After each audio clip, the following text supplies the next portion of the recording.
Hello, I've just finished chapter 1 of Eric Foner's Reconstruction, America's Unfinished Revolution, and I'm going to do my best to summarize it, talk a little bit about the argument that Foner makes, um, and say what I think about it. So, the chapter 1 is called "The World the War Made." Eric Foner makes the unusual for Reconstruction history's decision to begin his history in 1963, so before the war actually ended. Typically, people think of the Civil War era as lasting until the end of the Civil War, and Reconstruction basically starting right when the Civil War ends. But Eric Foner sort of makes the point that although Reconstruction determined the meaning that the war had for people afterwards, the dynamics of Reconstruction were also sort of prefigured by the events that took place during the war. Like, Reconstruction could have gone a different way and made the Civil War mean something completely different than what it means to us now. But the era of Reconstruction was still somewhat constrained by the actual material realities of what had happened during the Civil War. And also, people, like, before Reconstruction officially began, people were doing some of this thinking and sort of prefiguring what the world was going to look like afterwards. There were certain just like material realities that made that pushed Reconstruction in a certain direction. So one example that is just a dynamic across a lot of different situations in history is that the war mobilization required calling on uh, human resources that were not typically tapped in that society. And to make that concrete, what that means is the use of black soldiers by the Union, which was not typically done before the Civil War, and the use of women not directly in the war, but indirectly as nurses, which was not that unusual, and through certain types of industry. And it's very similar to what happened in World War II. And the result of all of this is that both in the Civil War and in World War II, the groups that participated in the war feel afterwards, when we're deciding what this all means, that through their participation, they've sort of earned a higher consideration in society. They've earned some rights that they didn't have before. And that's often a case that the freedmen made in this era. And I just want to connect that to situations such as the struggle for Indian independence, for example, like Indians who participated in World War I as soldiers for the British, felt that through their participation they had earned some sort of new rights, and they particularly connected that to the struggle for Indian independence.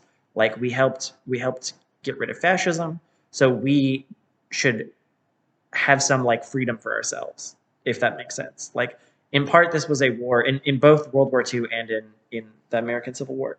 The argument was this was a war to secure some sort of security and freedom, security, to secure some sort of safety and freedom for the world. And as participants in that, as people who have struggled and sacrificed to make this a reality, we deserve some of that security and freedom. And that's exactly the same case that was being made by the freedmen after the Civil War. They had fought for the Union, and they believed not just that this should lead to emancipation, but that it should lead to ideally equal rights, and failing that, improved rights for African Americans living for African Americans. Okay, so Foner divides this chapter into a couple of sections. The first is the coming of emancipation. So I talked in my last video about how part of the reason that this era is so difficult for people to fully conceptualize is that there's a disagreement about what it means. And that disagreement does not just come from people being revisionists. That disagreement comes from a disagreement of the time. At the beginning of the war, the two sides disagreed about what the war was actually about, and their opinions about what the war were about evolved in separate directions as the war continued, and continued to evolve during Reconstruction, by the way. The president of the Confederacy, who I think we probably should have executed, he went on to write memoirs and like long histories about the Confederacy, in which he laid out the blueprint basically for a lot of revisionism and a lot of dumbass ideas that you hear about what the Confederacy really meant, even up to today. Okay, so the coming of emancipation. Basically, Foner argues that the point of emancipation, which is the day, that's the start of his history of Reconstruction, really announced the pivot from a war in which the North was fighting to maintain the Union to a war in which the North was fighting to destroy slavery. And it's interesting because the the although this was understood by some people at the time, the intention of emancipation was not necessarily to destroy slavery in its entirety, if that makes sense. The logic of emancipation was sort of laid out as this is a resource that our enemy has that we are going to deprive him of. It's a loud announcement to all of the slaves living in Confederate land that if we happen to you're free, you know, if we can defend your freedom, we will, and if you escape from where you are now and come to us, you will be free. It's a way of attacking the South's economic base, and that is the sort of realpolitik reason for the Declaration. I mean, Lincoln did hate slavery, so that factors in on some level, but the actual reason that this was a move that made sense for the North was as a way of attacking the economic base of the South. But that attack obviously comes with some commitments. It comes with some, for lack of a better word, it comes with a vibe that cannot be escaped. People recognized at the time that even if the North doesn't have entirely altruistic reasons for this declaration, it nonetheless committed the North to a path that was aligned towards total emancipation. Often in American classrooms, we talk about the Emancipation Proclamation as if it was the moment when slavery died, and that is actually not true. There were many areas that were exempt from the Emancipation Proclamation. For example, in Missouri, all the border states, but Missouri is close to my heart. For example, in Missouri, no slaves were freed by the Emancipation Proclamation. States that had continued to be loyal to the Union were completely exempt from the Emancipation Proclamation. And the ones of those states that had slavery before the Civil War continued to have it after the Emancipation Proclamation. It wasn't until later that slavery was completely abolished in the United States. That being said, the Emancipation Proclamation did, on paper, free millions of slaves. And contemporary observers realized that, like, this begins a process that cannot be undone. It's not like you can free all the slaves in the South and then after the war just be like, okay, well, yeah, but we're keeping it in Kansas. No, it begins a process that sort of forces the hand of the North into making this war a war about slavery. And interestingly enough, it's funny because at the beginning of the war, the South loudly pronounces that this is a war to defend a way of life that includes slavery, right? And then midway through the war, the North sort of agrees to that logic. Like, okay, yes, this war is about slavery. Sure, yeah, fine. Whatever you say, we're here to destroy slavery. Yes, that makes sense. And around the same time, and especially during the Reconstruction era, the South actually pivots from their original justification as being, yes, this is a war about slavery, to, no, this is a war about government overreach. It's a war about centralization. It's a war about states' rights, which I find very funny that, like, the South almost, like, convinced the North. I mean, it's not that these sides were having a dialogue. It's that the conditions of the war forced people to change their approaches and change the types of rhetoric they were using. But it's almost as if the South convinced the North that no, this is really what the war is about. And then as soon as the North agreed that that's what the war is about, that the war is about slavery, the South sort of backtracked. Like, no, that slavery, no one, what would give you that idea? It's a very funny dynamic. I think we're going to get into field order, the infamous field order 15, later in the next chapter. Um, just a sec. I'm trying to see if there's anything in this section that is worth mentioning. I think I basically covered it, the way that the actual conditions of the war and like the freedmen's service in the war necessitated that it become more about slavery in a way that it wasn't before. And also the other thing, which I think I mentioned in the last video, is just that, you know, a war to emancipate the slaves, it just sounds better than a war to preserve the Union. Like really the Union, are we really dying for some state? Are we just dying so that our state can just, you know, keep some territory? Or are we dying so that we can bring freedom to millions of people? Um, the second one is better for morale. Okay, the inner civil war. The inner civil war is the next section in this chapter. It talks about the way that the South was divided against itself. And Foner basically talks about two classes that are very important, like two economic classes that are very important, and that understanding how they're sort of dynamic with each other formed this fractional internal politics of the Confederacy. So the two classes are the yeomanry and the planter elite. And I guess I do need to explain what both of those mean. So the planter elite is both of them are farmers. Both of them are types of farmers.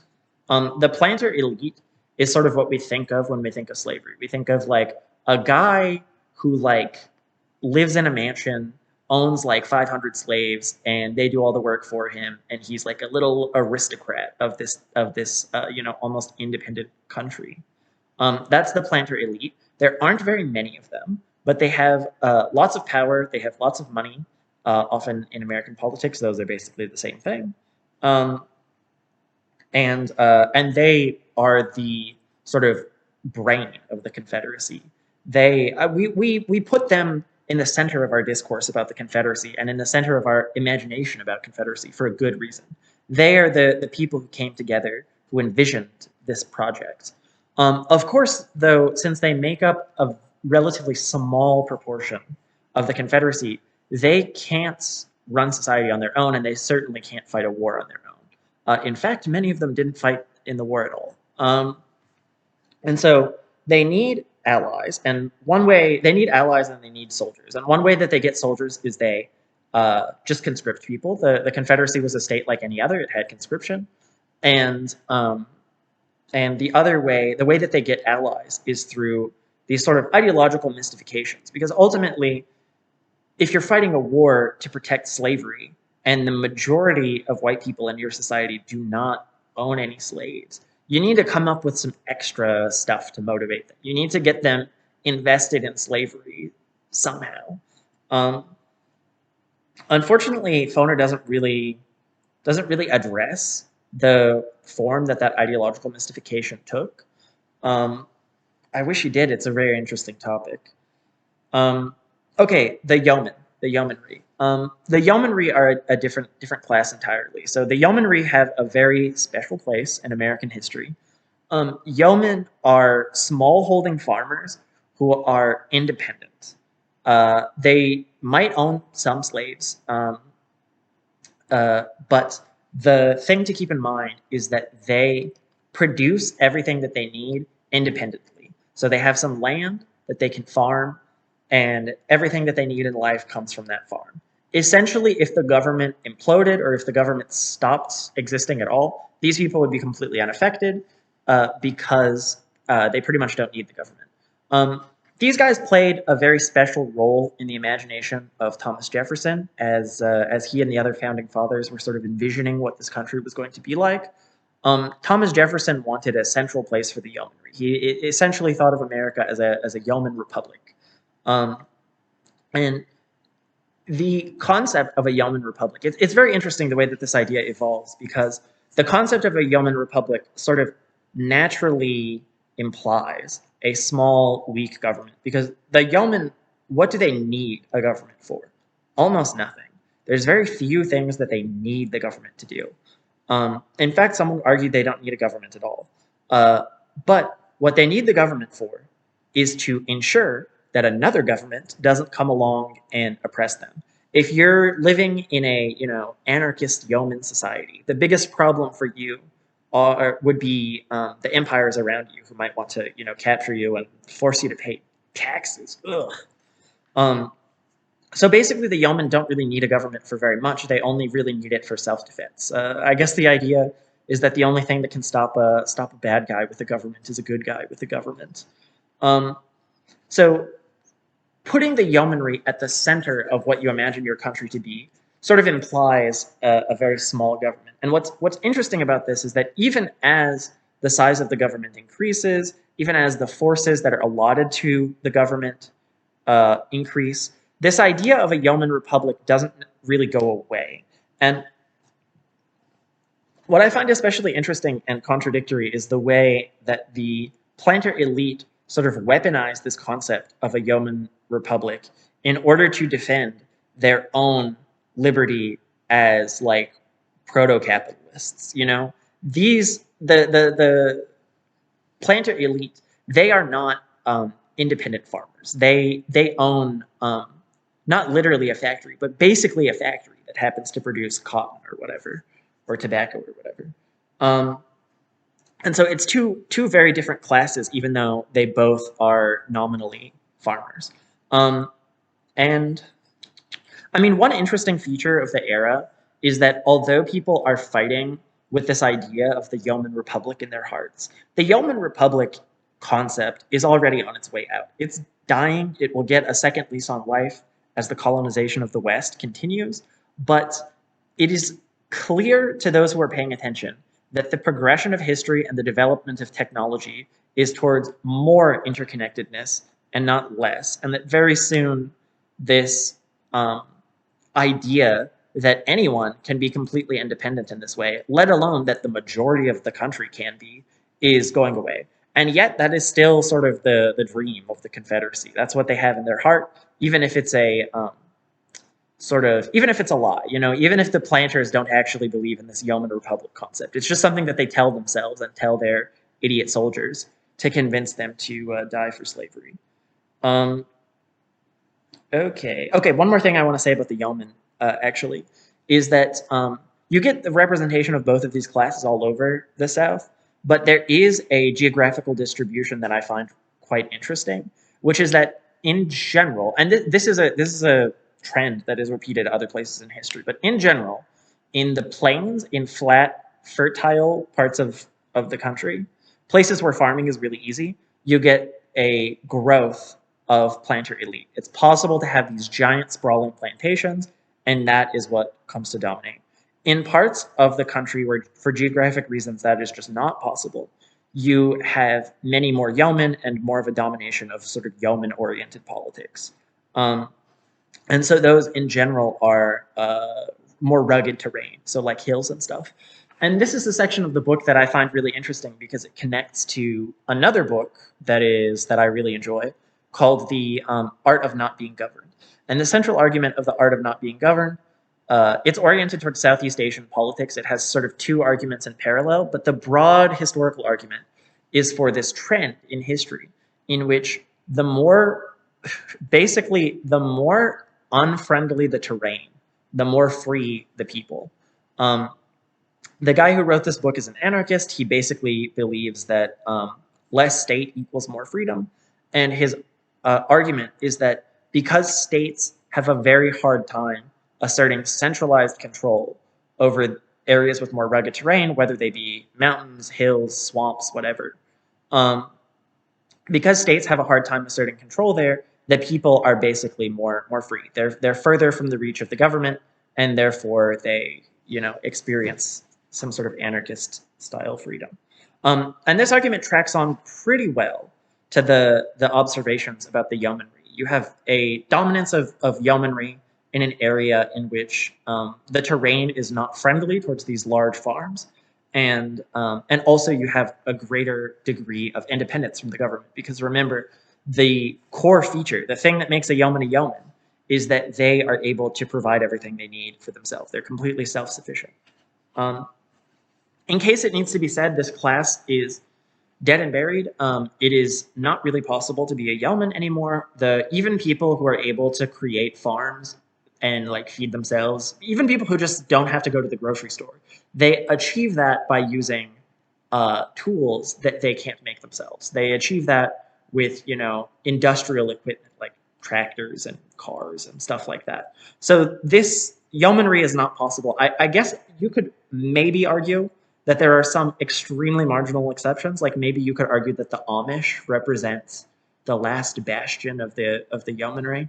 That would be a really interesting sort of bong rip essay to write. Like the last spark of Thomas Jefferson's dream of America, the Amish. Um, there you go. Somebody go write that really weird essay, and I'll read it.